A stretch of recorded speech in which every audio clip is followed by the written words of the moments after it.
Welcome to the Modern Medicine Movement Podcast with Dr. Thomas Hemingway.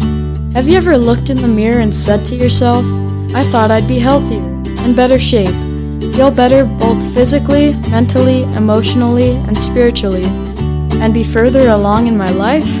If so, come on this journey with my dad as he explores all things health and wellness from a holistic medical perspective, even as a classically trained physician.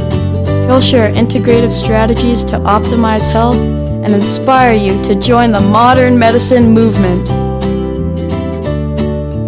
Welcome to the Modern Medicine Movement Podcast, and a big aloha. Dr. Thomas Hemingway here. Super pumped, guys. So grateful for another day of life, another week, another opportunity to share with you guys on this podcast. Oh, it's a beautiful day. The sun is out. It's shining bright. Clear skies, a little bit of vitamin D on tap out there. It's a beautiful day. Oh, I just so appreciate every new day. It's it's a little wacky out there. I mean, just all the stuff going on in the world. In my world as an ER doctor, I see, literally the best and the worst of things, and it's crazy out there. And it's been a wild ride these last 9 months, 12 months or so. And I'm just so grateful for every new day, grateful for every sunrise, every sunset, any chance I have to get a little vitamin D and a little vitamin N with nature, and vitamin M with movement, all my favorite vitamins. They just make me happy. Well, anyway, welcome back to another show. So exciting this week to be able to share with you a little bit more, more on what we talked about a couple of weeks ago, this whole business about metabolism, about satiety,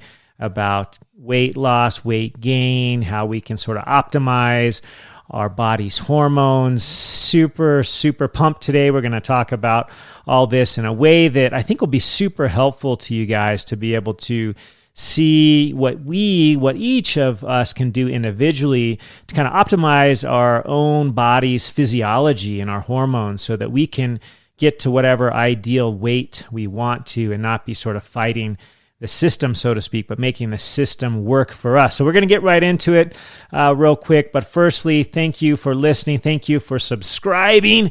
If you haven't, please click the subscribe button, and also please write me a review. All of those that have, thank you so much.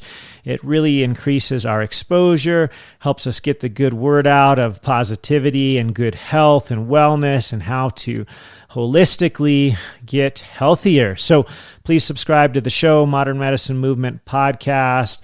It's on Apple Podcasts, Stitcher, any place you look for Google Podcasts, whatever, it's there. Write a review for me on Apple. Super easy. You just scroll down to where you see the 5 stars. Click on the one farthest to the right. And then underneath that on the left is that little box with the pencil coming out the right top corner. Click on that and you just type up a quick review, and I so appreciate it. This is what keeps me going. Every one of these shows literally takes hours and hours of research and putting together, because I want you guys to have the latest and greatest stuff out there, and most up to date, and the stuff that's applicable, the stuff that moves the needle, so that we can all optimize our health. So I so appreciate when you guys shout me out, share, when you give feedback, when you rate our podcast with 5 stars and type up a quick review. Oh, this means the world to me. So thank you for doing that. Also, if you guys haven't already, you can join my free Facebook group, Modern Medicine Movement, Health and Wellness Facebook group. You'll be the first to know about releases of podcasts. I'm currently doing a live once a week, and it happens to be on Fridays.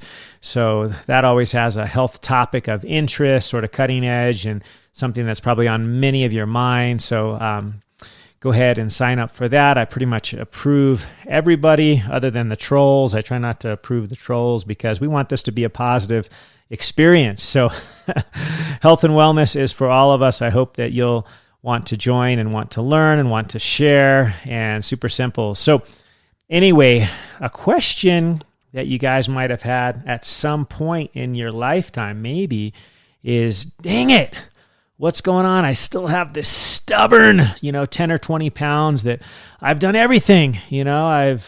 I've changed my diet. I've watched my calories. I'm optimizing my calories in, calories out. I'm exercising, and I can't stinking get this last 5, 10, 15, or 20 pounds to go away. What the heck is going on here? I know a lot of folks out there struggle with this, especially all of us now that may be entering middle age like myself.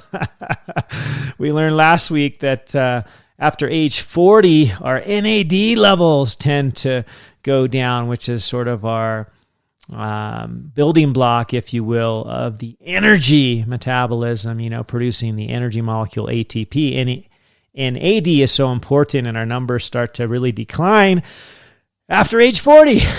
Well, I'm about 7 years past that, and I've gosh, I realize our metabolism may not be what it used to, but we can tune it up. There's a lot that we can do. And so if you've ever struggled with weight, ever at any point in your life, if you've ever struggled with losing, those stubborn few pounds, it may likely be this issue called leptin resistance. Leptin, this so-called satiety hormone, may be at the root of this problem. It's not your lack of willpower. It's not your lack of self-control. It's not that. It's most likely not that. So stop right now. Stop blaming yourself. This is not something you will yourself into. Certainly there are psychological things that play in, with emotional eating and things like that. But this is not you. You can overcome any and everything through proper education and then action, and a little help. You can always ask for help. So that's why I'm here. I'm trying to reach out and help us all. And this thing about leptin, I think we'll find all of us, can take advantage and benefit from optimizing our leptin. So what the heck is leptin? Leptin is a hormone, if you will, actually primarily manufactured and made and secreted from fat cells or the adipocytes. So it is called an adipokine. Kine is sort of like a hormone, like the endocrine system as the hormone system. And did you know what? Fat cells actually can be considered endocrine cells because they secrete these chemical messengers or these adipokines. And the one that we're going to talk about today is very well known, called leptin. And leptin is so fascinating because it may be at the root of all obesity. It may literally be that simple, that leptin is the problem. It's not your lack of willpower. It's not, your lack of exercise. Some may play into that, but the overall problem could be a leptin problem. So let's talk about it. So leptin is produced in the fat cell, like I mentioned, and then it travels to the brain. It's actually able to get across that blood-brain barrier and affect the brain primarily in an area called the hypothalamus.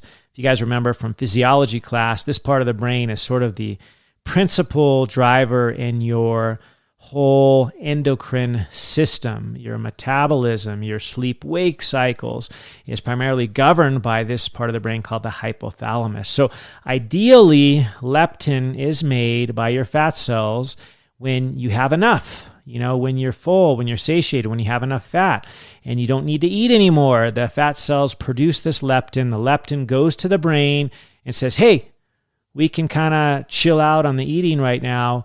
We don't need to eat anymore. We have plenty of fat stores. Let's now focus on our metabolism. Let's crank up our metabolism. Let's burn this fat for energy. And we can kind of press pause on stuff on our face. So leptin is a good thing. Leptin is a good thing. In fact, it was originally discovered not at a molecular level, but in the 1950s, they discovered these mice that did not have any leptin. And guess what? They didn't get the signal to the brain that said, hey, you can press pause, you can stop eating, you can go out and now run around and use those fat cells and try to break down the fat for energy and metabolism. They didn't get that signal. So these mice that didn't have leptin, guess what? They got significantly and morbidly obese. I actually went back and looked at these original studies, super fascinating.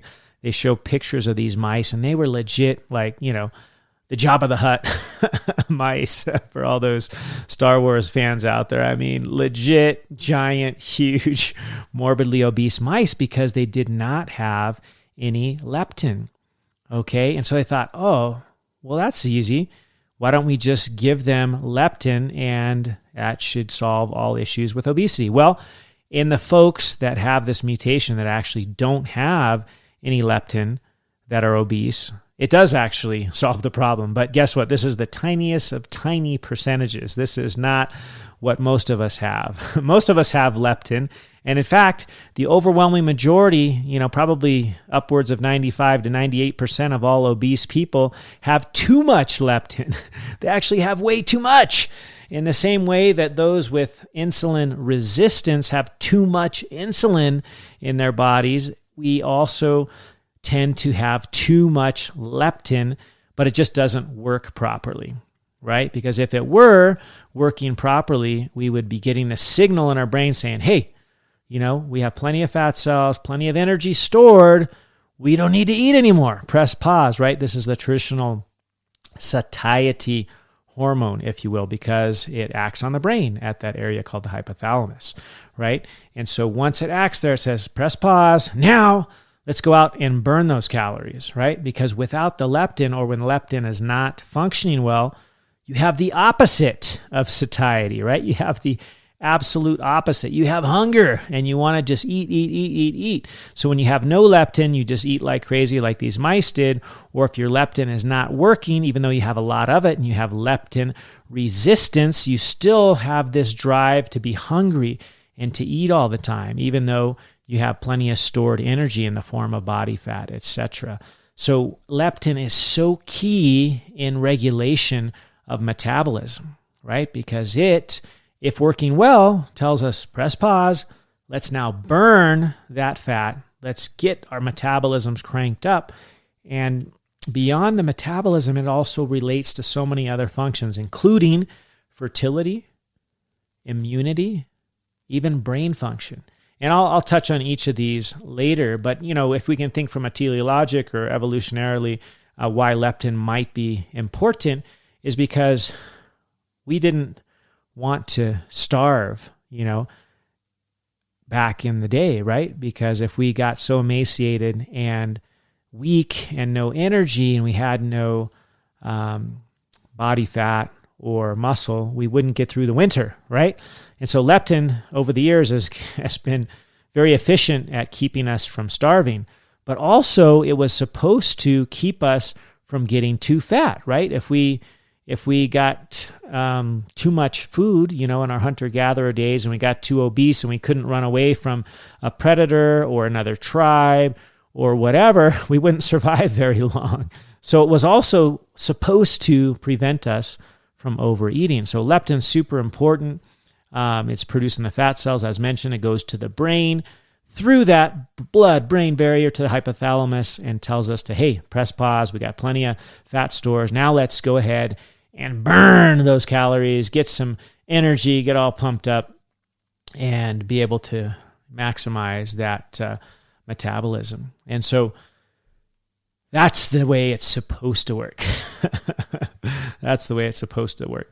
But what we found is that, like I said, most folks that are overweight don't have decreased leptin like these knockout mice way back when. They actually have too much leptin running around. And they have what's called leptin resistance. So that's the primary problem. In fact, many researchers, especially diet and obesity research, has really shown that the majority of obesity, majority of issues here may actually be related to leptin resistance. Like I said, not lack of willpower, not anything else, although other things play into it, the diet, the exercise piece, and all that stuff. But primarily this issue of leptin resistance is, I would say, the predominant force. In other words, even if you can, optimize your diet, you're starting to get exercise, you may be able to lose some weight, but you might not get to that ideal level because the, issue of this whole hormonal signaling, your brain being told what to do here by these endocrine molecules, is more powerful than our willpower. So we're going to learn how we can optimize this whole physiologic process so that leptin works for us like it's supposed to. And when there is leptin resistance, it's not working well, okay? So that's primarily the most, I would say, important cause of obesity nowadays is this thing called leptin resistance. And what happens is that despite the fact that, your adipose tissue or your fat cells are producing all of these, leptin signaling molecules, they're not able to send the message to the brain. And so what happens is the brain still thinks that you're starving. The brain says, hey, we're not getting the signal. We need to eat more. It thinks that we're trying to prevent starvation. And over the years, it's done very, very well at keeping us from starving to death, especially in our culture nowadays. Most of us have the opposite problem of that. Remember, in Dr. Bickman's podcast a few weeks back, we learned that 88% of us have some version of insulin resistance, and 2/3 of people tend to be overweight, and half of those obese. I mean, it's crazy. We got problems with leptin. We got major problems. And not only is it an issue with telling us, our brain thinks we must, avoid starvation, we got to eat more. So we have these signals that we're hungry all the time. We need to eat more. But also, it has sort of a conservative or, it tries to keep us from using energy. It wants you to sort of be in that parasympathetic tone, or the nervous system that's responsible for the rest and digest, as we learned in school, is the one that's active here. We're trying to conserve energy when we have either no leptin or leptin resistance. Our brain is actually telling you to just sit around and don't burn those calories, right? You want to just rest and not do anything, and that's an issue with leptin resistance because the leptin signal is not working. If it were working, we would be stopping putting food in our mouth, and we'd be getting out there and going for it. We'd be active. So, like I said at the outset, it may not be, any lack of willpower or, exercising too little or eating too much may not be the underlying cause, although that's the one that's touted out there by most physicians. Oh, what do you got to do to lose weight or to get more healthy? Eat less, exercise more. Duh, that it's not quite that simple. And our brain needs to get the appropriate signals. And if we have leptin resistance, those signals are not, happening in a normal fashion. So we're not stopping to eat, and we're not pumping up our metabolism, which is what we should be doing if we have enough leptin and enough fat cells. And why we don't, it's because of this whole phenomenon called leptin resistance. And so it's pretty interesting because, what do we try to do, right? If we're a little bit overweight or what have you, we try to, go on a diet, right? That's what our doctors tell us to do. That's what our trainers, our diet coaches, health coaches say, hey, you need to go on a diet. Well, I'm going to tell you, folks, dieting is not necessarily the answer. It's not such a simple thing as calories in and calories out. And I've talked about this before because leptin resistance doesn't care about that. In fact, many diets fail long-term because of leptin. Because let's just give you an example, okay? Let's say, you are overweight. So by definition, you have more fat cells or bigger fat cells than you need, which produce this hormone called leptin. And you may have, the leptin resistance issue that we talked about. That leptin is not working. It's not telling the brain to stop eating, stop storing fat, but to go ahead and to use it and to make, energy with it, it's not working. Okay. So if you lose weight, you might lose a little bit of fat and you might, reduce the leptin a little bit, but the leptin resistance in and of itself doesn't just correct, right away. And the other issue is when the leptin goes down, like with losing weight, what happens? Right? You get hungry. You actually get hungry. You get hungrier than you ever were before. You have increased appetite, right? You get more, you're just like, I'm growling. I need to eat. And what happens is you have even less motivation to get out and exercise. Your brain thinks that you're actually starving, and it initiates the opposite of leptin, right? This other hormone called ghrelin, which says, hey, you need to just go out there and eat. And this is probably one of the reasons you have this phenomenon called the yo-yo diet, right? You lose weight, and then all of a sudden you gain it right back because you're so hungry all the time. You're so stinking hungry. And if we have time, we'll talk a little bit about sort of the contrary, if you will, or the opposite affecting hormone out there called ghrelin. Ghrelin is kind of the antithesis or the opposite of leptin. It's been referred to as the hunger hormone. And I hope we have time to get into that because it's pretty interesting. And if not, we can save it for another podcast. But let's go on this whole notion of leptin resistance. So when we have this, the leptin signal is not getting to the brain. And the three primary reasons for this are, number one, and I would say this is probably the first, second, and third reasons are this one. It's inflammation. Inflammation causes or contributes in a major way to leptin resistance because what happens is the signals don't quite get there because of this thing called C-reactive protein. This is an inflammatory mediator, okay? When we have inflammation in our bodies, this thing called C-reactive protein or CRP goes up. In fact, I've talked about this a little bit before because measuring our CRP level is super important in detecting inflammatory states like heart disease, diabetes, prediabetes, insulin resistance, even high blood pressure, the beginnings of neurologic disorders like neurodegenerative conditions like Parkinson's, Alzheimer's, even cancers. These are all inflammatory conditions. And one of the biggest causes of leptin resistance is inflammation, okay? And a marker for inflammation that's super, super, super sensitive, in other words, it's going to find it. If you've got inflammation, you do a highly sensitive C-reactive protein or HSCRP on a blood test, you're going to know if you have inflammation going on or not. So please talk to your doctor or your healthcare provider about getting this test if you want to know if you're prone to inflammation, because this is at the root of so many disorders, including insulin resistance, high blood pressure, polycystic ovarian syndrome, diabetes, prediabetes, obesity, heart disease, cancer, neurodegenerative conditions. All of this has at the root inflammation. So if you haven't had yours checked, it's a pretty easy one to get measured, highly sensitive CRP. It'll tell you sort of your risk for heart disease and other things.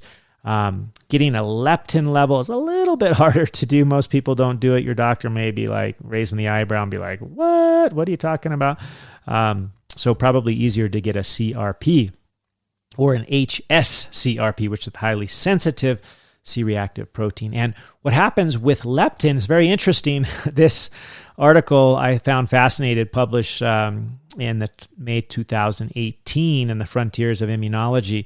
It's entitled C-reactive protein and leptin receptor in obesity, the binding of monomeric CRP to the leptin receptor. And so what this talks about is it talks about how this inflammatory marker, the C-reactive protein, actually binds to the leptin. And it can't work properly because for leptin to work properly, two things have to happen. It needs to actually be able to get on to its appropriate leptin receptor. And then once it's, bound to the receptor, it's supposed to send a message, right? Hey, you got enough fat out there. You need to stop eating. You need to now start burning the fat, right? And so a couple of ways CRP can mess with this. It can either block that receptor by binding to it so that the leptin can't get there.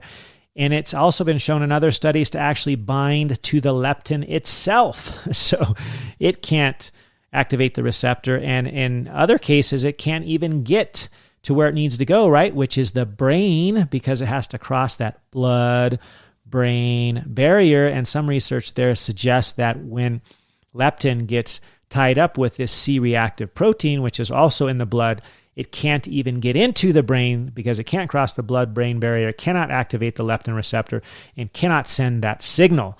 So, number one thing, inflammation. And at the end, we're going to talk about how we can decrease inflammation in our body. Okay, another thing that can cause leptin resistance is having too many free fatty acids floating around in your blood. And this can often happen from fat cells that are not working properly. Remember in Dr. Bickman's podcast, we talked about fat cells and how when we eat inflammatory foods, especially these things called the seed oils, any of the vegetable oils.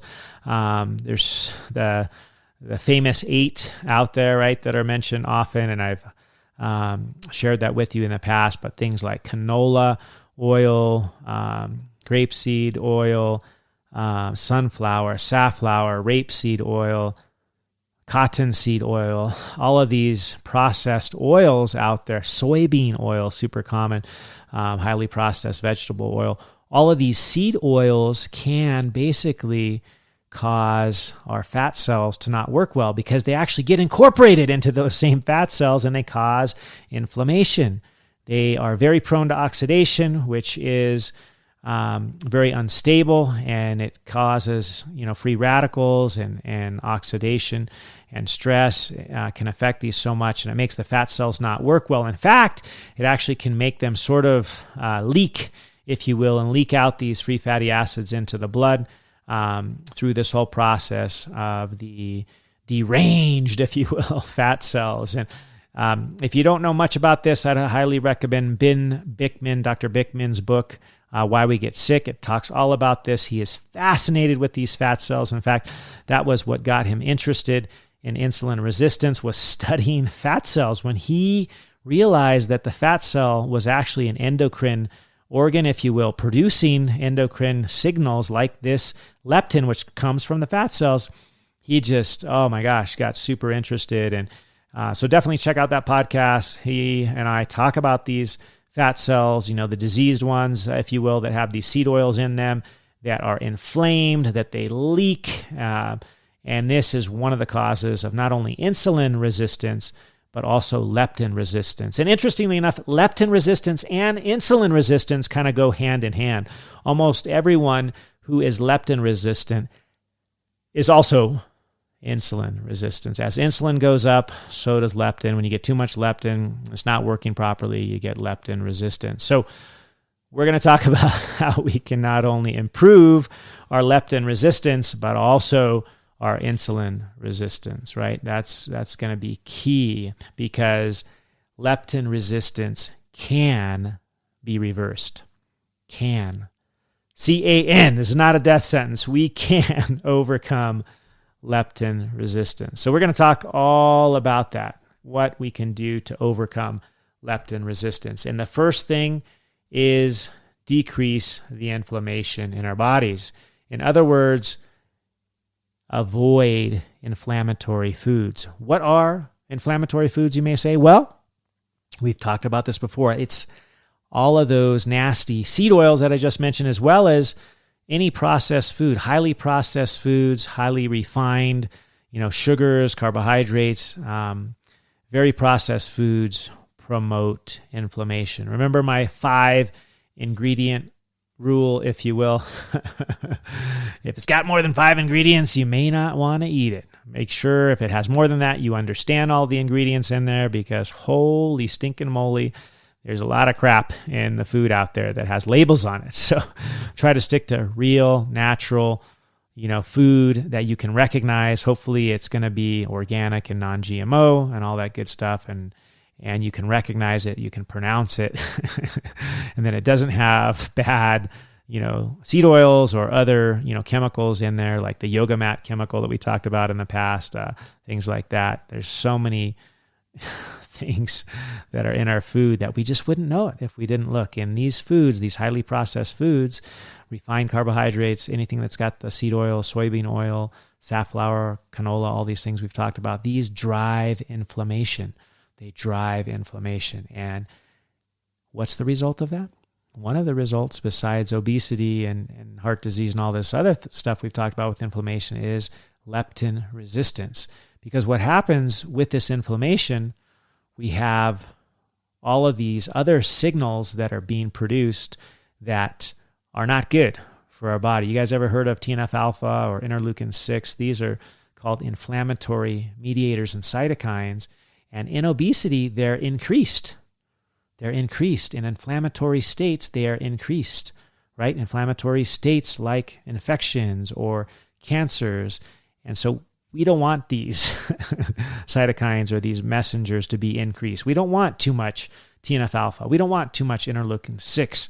We don't want that because they are the drivers of chronic disease, right? So we want to get these levels down, and we can do so by decreasing inflammation, which is primarily done through our diet. Remember, food is medicine. Another way we can improve this is eating more fiber, like in the form of, prebiotics, healthy vegetables and fruit. The fibrous content can actually help with decreasing inflammation, and it helps by improving the good kind of gut bacteria. I did a whole podcast on the microbiome and sort of gut health, and I shared some studies in there that talk about how the gut flora or the bacteria in our gut actually send chemical signals, including these type of signals, satiety signals and hunger signals, and tell us what to eat, if you will. If it's the bad kind of bacteria, it tells us eat more sugar, eat more carbohydrates, eat more of the garbage. If it's the good kind of bacteria, it says, hey, eat more of these fibers, insoluble fibers, the prebiotics, because that makes us healthier. In turn, we will make you healthier. So optimizing your gut flora, super important to decrease inflammation. Another thing we can do is getting proper sleep. I cannot overstate this. And I was the worst. I think medical professionals are the worst because of our training. We're basically, for 20 plus years, we're basically told that sleep is for the weak. And we got to work all night, or we got to study all night, or we got to, whatever it is. We don't want to miss anything in our training. We wanted to work so many hours, 100 plus hours a week, because we didn't want to miss anything. We wanted to see as much as possible. And so we were sort of trained on this whole thing that sleep is optional. Sleep is for the weak. We'll sleep when we're dead. And I can tell you right now, I have repented. I now realize how important sleep is, because number one, I feel better. My wife tells me, hey, you're not so grumpy anymore. But beyond that, our metabolisms will work so much better if we get adequate sleep. In fact, this is the only thing you remember today. If you get adequate sleep, 7 to 8 hours a night, that could be the best diet hack or weight loss hack, if you will, that you've ever learned. Because if you're getting proper sleep, this will decrease your leptin resistance. It will also decrease your hunger hormone, that so-called ghrelin. Who here ever had to either get up super early or they went to bed super late and they didn't get a good night's sleep, and then the next day they woke up and holy crap, it didn't even make sense to you because maybe you only slept 3 or 4 hours and you're so incredibly voraciously hungry. And you're like, what the heck? I had a midnight snack, whatever. I was trying to crank out this last page of whatever, get this work done, this project, whatever it is. And then you wake up the next morning just a couple hours later and you're like voraciously hungry. You're like, this doesn't even make sense. I've only been sleeping for 4 hours. How could I be hungry? This is because your ghrelin, the hunger hormone, is activated when you don't get enough sleep. So big diet hack, weight loss hack for you guys, get proper sleep. You'll be less hungry. You'll get less of this leptin resistance. And guess what? You'll feel better. You'll be less grumpy.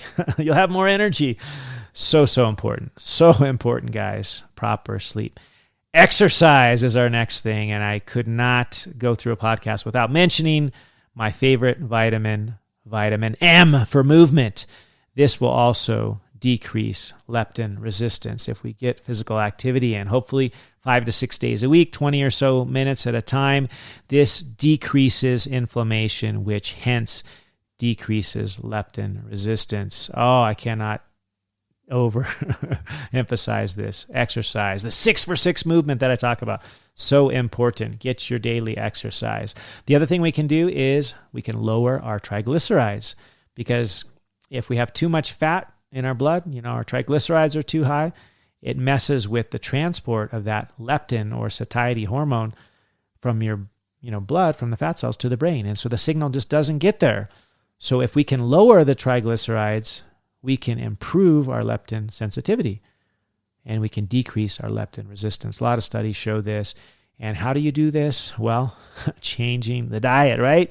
Eat less carbohydrates and eat real food. That's the best way to lower your triglycerides. Eat more healthy fats, real, non-processed fats like avocados, eggs, the good kind of cholesterol, right? Olive oil, coconut oil, my favorites. These things will not only help with your satiety, right? I've talked about this before, but another issue with satiety, if we eat energy-dense foods like protein and fat, the healthy kind of fat, we're going to be less hungry. We won't feel the need to snack.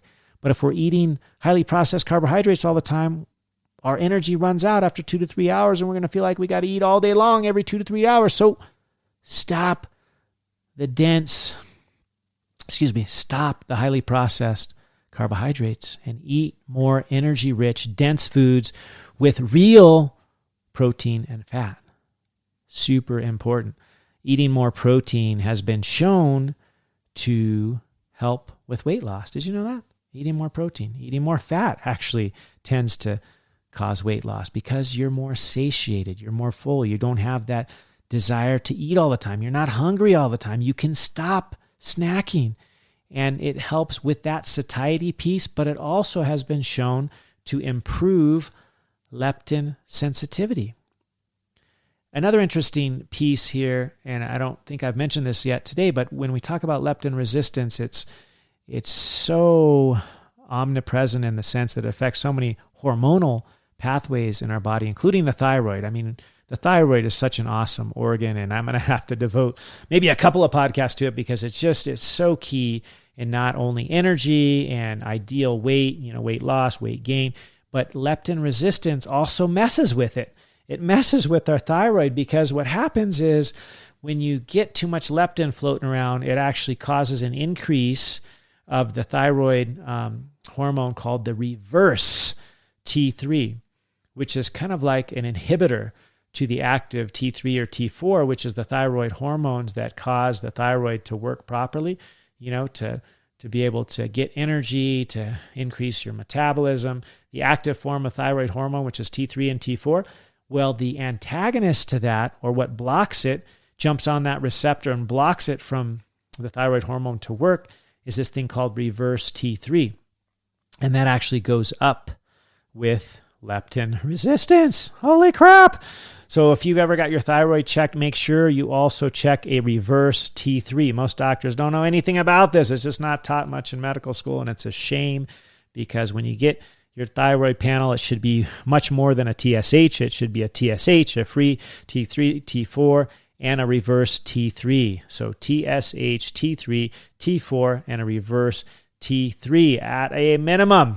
Anyway, I had to throw that in because I just think it's not only so fascinating from a physiologic level, but I think just knowing the interaction between the thyroid and leptin is super, super interesting. Super, super interesting. So where are we? We talked about good gut health. We talked about lowering triglycerides. We talked about getting good sleep, right? What a weight loss hack there, right? Simple, simple, simple. Get a good night's sleep. We will lower your hunger. We'll improve your leptin sensitivity.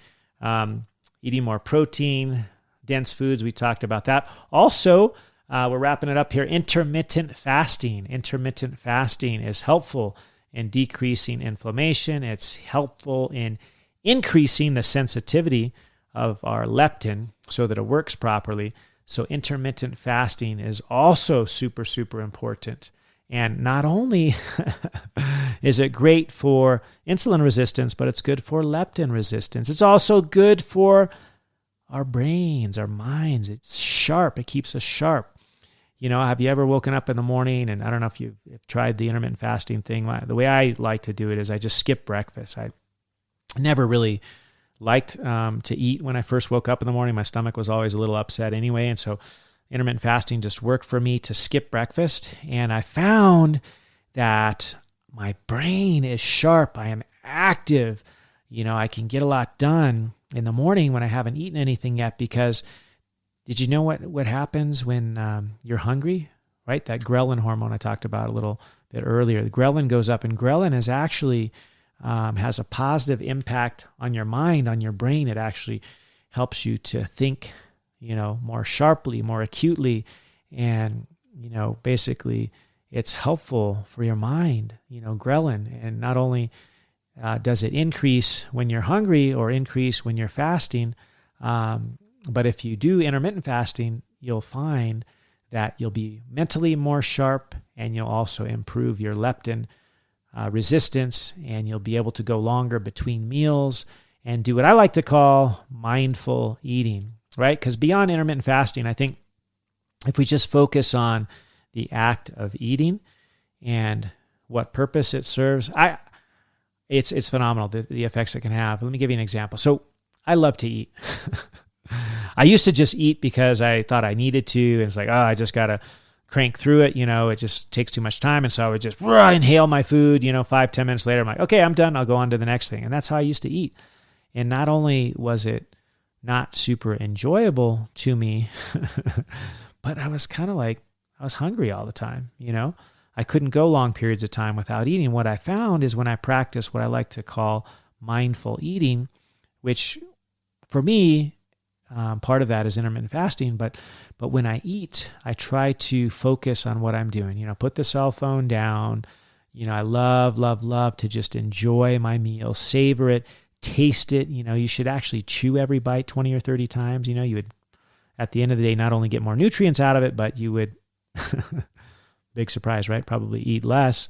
That's a little hack that my grandfather taught me. It was mostly not because I was ever worried about weight gain, but it was to help with digestion. He would chew every bite 60 times. I mean, I don't have the patience for that, but I try to do 20 or 30 times, and I try to savor it. I try to actually enjoy it, as opposed to just gobble, quickly eat while I'm trying to catch up on my emails and do a bunch of other stuff. That's not the way to do it. That's not mindful eating. So next time you eat, I'm going to give you a little challenge. Block out, half an hour would be great, but let's just say block out 15 or 20 minutes. Let's say 20. Let's do 20 minutes. Block out 20 minutes. Put your phone down. Really focus on every bite, tasting your food, chewing it 20 or 30 times. This is not anything to do with speed. This is not a contest. You don't want to eat quickly. You want to be able to enjoy your food, and at the same time, you're going to give your body a chance to both fully digest it, and also it'll help with the satiety thing. Because if you just gobble super fast, it takes a while for the satiety piece to kick in, and so you'll end up eating more if you eat really fast. If you slow it down, you'll eat less. Also, another hack is drink 8 ounces of water before each meal, right? Because that will actually stretch those stomach receptors and aid with the satiety thing, and you'll eat less that way as well. But it's actually pretty powerful. There's actually been studies on this where they call it, I think they call it mindful eating, but basically all they did was they just told people, look, you got to take your time when you eat. You got to take your time. Don't just gobble it up super fast. And they actually found after, I think it was 3 months, these guys in this one study that I read lost 10 pounds in 3 months. Only by this simple hack, mindful eating, taking their time, carving out 20 minutes per meal and really focusing on enjoying what they were putting in their mouths, not being distracted, not just gobbling it down super quickly.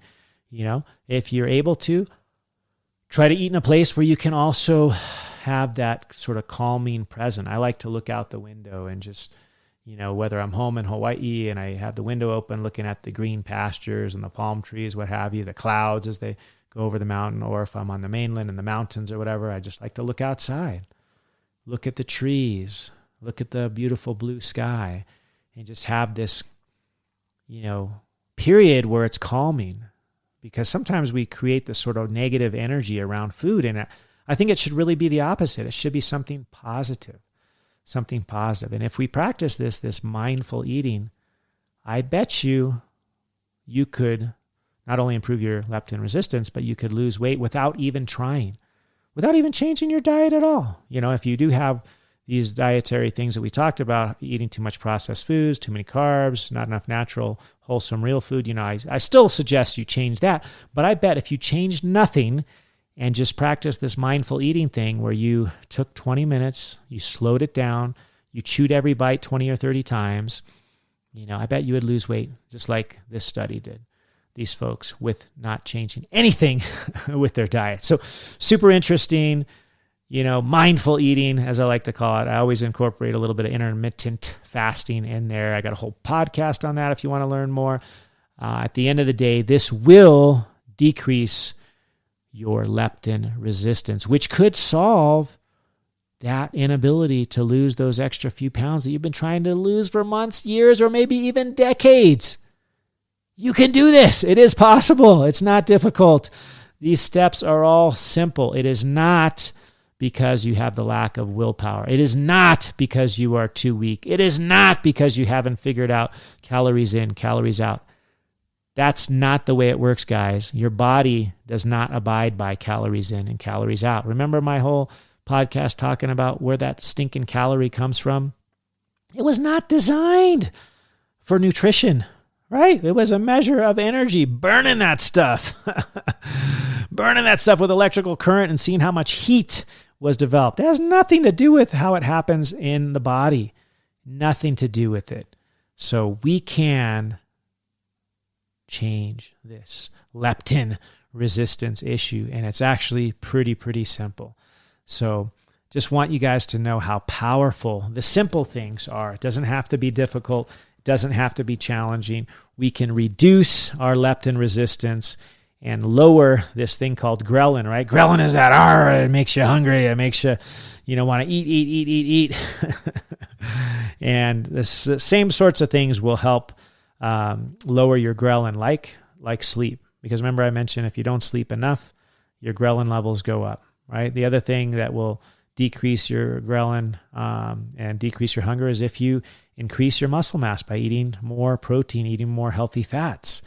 Right? So a lot of these things go together. You want to try to maintain a stable weight and, try to reduce during the day the numbers of times you put stuff in your mouth. Try to keep it to 2 or 3 meals. Don't do this crazy metabolically unhealthy thing for most people, which is snack or eat every 2 to 3 hours that they tell you. This is total garbage. If you've been doing this, please listen to my podcast with Dr. Ben Bikman. The more we put things in our mouth, the more insulin goes up, the more insulin resistance we're going to have, the more inflammation we're going to have, and it contributes to all these health problems.